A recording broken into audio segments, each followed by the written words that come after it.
কি দিয়ে ভাত খাচ্ছ? ইলিশ মাছ বেগুন দিয়ে করা ছিল, ওইটা আমি নিয়ে নিয়েছি। ভালো করেছো। আর খাওয়া হয়ে গেছে, ওল দিয়ে খেলাম, কুমড়ো ভাতে দিয়ে খেলাম। মানে সব সেদ্ধ দিয়ে আগে খেয়েছো? হ্যাঁ। আর এখন ইলিশ মাছের ঝোল?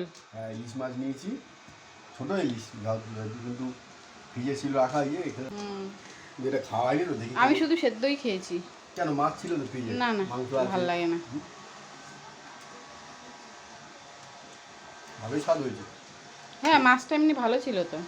ছোটো হলে কি হবে, ছোটো ইলিশ স্বাদ হয়, সুন্দর স্বাদ। আর একটু ভাত নাও। না, ভাত নেবো না, ভাত সিদ্ধ দিয়ে অনেক খেয়ে নিই। ও, তোমাদের দাদার খাওয়া শেষ। আর এই দেখো, এখানে সেই তালটা এনেছিল, তালটা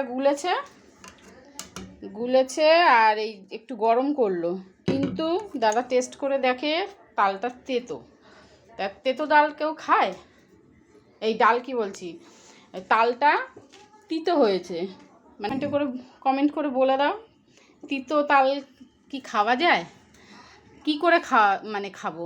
যদি খাই কি করে খাবো? কেন, আমি কোনোদিনও তিতো তাল খাইনি, আর আমি তালটা খুব একটা পছন্দও করি না। তোমাদের দাদাই নিয়ে আসে তাল, বড়া করে খায়। মানে দাদা ভালোবাসে তালের বড়া, তাই আমি বড়া করে দিই।